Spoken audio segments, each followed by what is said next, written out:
Nous envisageons même de créer une association qu'on appellerait les oubliés du très haut débit. On a vite trouvé ça.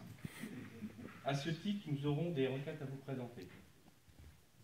Avant de vous poser simplement 3 questions, toutes simples, je dis bien 3, dans un premier temps, car certainement les Vendéloises et Vendélois présents dans la salle en auront d'autres. J'aimerais, si vous me le permettez, placer les contours de ce débat public.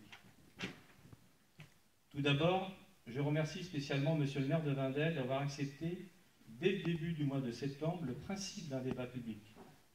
Je souligne d'ailleurs qu'il a été le premier à soutenir cette action en signant la pétition du collectif Vendélois. En novembre 2012, je me souviens, on en avait déjà discuté avec mon ami Lionel, pour déjà l'alerter sur les disparités qu'il y a avoir déjà sur la commune. Pour cela, je l'en remercie.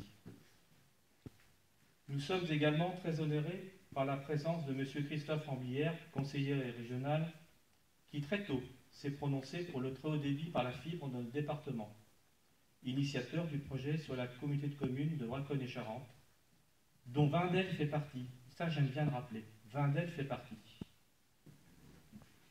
Comme quoi, je ne suis pas le seul rebelle en Charente. Vous aurez compris que pour nous, la solution du Conseil général via Alsatis n'est qu'un palliatif. Il fallait sans doute faire vite, tout en tenant compte de contraintes budgétaires. Les esprits ont évolué ensuite, tant mieux. Je souhaiterais ce soir un débat clair, précis, sans langue de bois, simple. Évitons les termes techniques, les sigles. Nous sommes entre nous ici. Allons directement au fond des choses sur un sujet qui nous concerne, le très haut débit sur la commune de Vendel. Messieurs, dans la salle en face de vous, vous avez des parents, des jeunes, des moins jeunes, des acteurs économiques de la commune qui sont en attente depuis longtemps déjà, sans doute depuis trop longtemps, d'une solution viable et pérenne. Le Vendélois est fier. Le Vendélois est profondément attaché au fondement de la République. Il vote. Il veut être un citoyen de l'ère numérique, lui aussi. Bref, entrer véritablement dans le XXIe siècle. C'est vrai qu'il fait bon vivre, même si nous restons encore une fois de plus sur le quai des nouvelles technologies. C'est tout simplement notre avenir qui est compromis.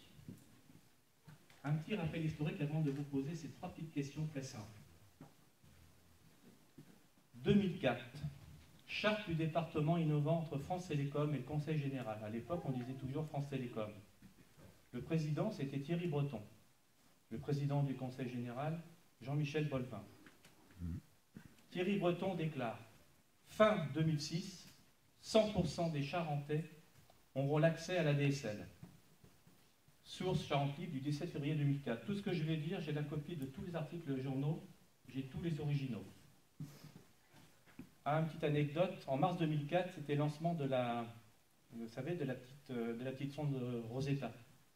Pour vous dire qu'en France, 10 ans, c'est ce qu'il faut compter pour que ça marche. Maintenant, je donne pas, j'espère pas qu'on va poser une sonde aux 7 journaux. Ce que je veux, c'est tout simplement le haut débit. C'était juste une petite aparté. Une autre petite aparté. Novembre 2005, réunion à la mairie de Brie. Christophe Amblière et Guy Branchu étaient présents pour envisager la création d'une action citoyenne qui allait résulter en 2006 de la création de Wi-Fi Braconne Charente. 2007, celle-ci, je n'ai pas pu m'en empêcher, il fallait que je vous la mette. Avril 2007, Thierry Breton se fait installer personnellement la fibre optique dans son appartement parisien du 14e arrondissement. Thierry Breton, c'est celui qui allait devenir ministre de l'économie. Donc vous voyez, ce n'est pas une question de personne. Quand on nous dit des fois qu'il faut 1000 habitants, là, il en suffit d'un, mais c'est bon, il faut s'appeler Thierry Breton. Ça a coûté la bagatelle depuis de 10 000 € aux contribuables, cette petite affaire. Janvier 2009, le Conseil choisit Alsatis pour combler les zones blanches. 7 millions d'euros.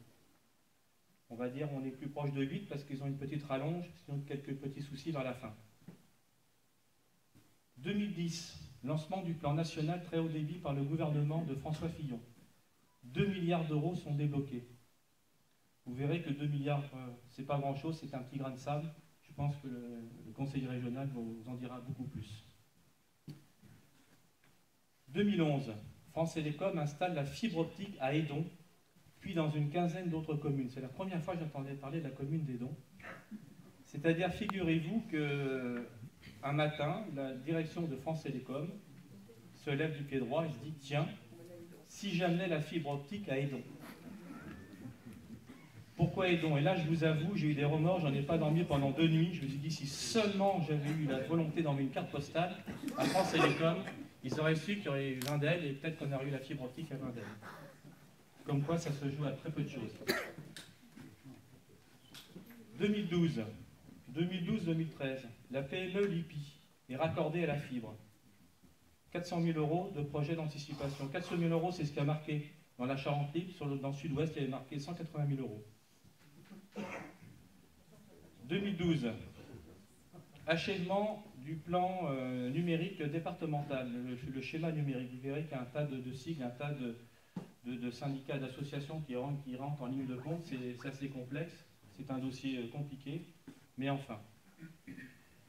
2013, le Conseil général de la Charente vote un plan de 51 millions € pour le déploiement de la fibre. Vous voyez, entre 2009 et 2013, les esprits ont quand même évolué. Ça a mis 4 ans. Donc, c'est un petit rappel historique pour vous dire qu'effectivement, ça va faire depuis 2004 que l'on attend effectivement le très haut débit à Vindel, tout au moins. Il y a eu des promesses de fait, déjà. Et effectivement, c'est pour ça qu'on se montre relativement prudent lorsqu'on nous annonce des plans. Et ce qu'on voudrait savoir, c'est effectivement que ce soit toute la commune de Vindel qui soit concernée. Après ce petit rappel historique, voici mes 3 questions, très courtes, comme je vous l'ai dit. Où, quand, combien? Où, c'est-à-dire quelles sont les zones concernées par le très haut débit et celles qui ne le seraient pas? Quand, c'est-à-dire quand est-ce que vont commencer les travaux et quand est-ce qu'un jour je vais pouvoir brancher une box et bénéficier d'Internet? Combien, c'est-à-dire la grosseur de la tuyauterie à peu près? Combien de mégas? Est-ce que je vais bénéficier des services comme le triple play, des choses comme ça? Voilà, c'est tout ce que je veux savoir dans un premier temps comme question, parce que je suppose que dans la salle, il y a certainement d'autres personnes qui ont des questions à poser. En tout cas, rassurez-vous, j'en ai pas la poche, sinon. Monsieur le maire, je vous redonne la parole. Maintenant, je vous laisse présenter vos invités. Je vous laisse continuer. Merci encore.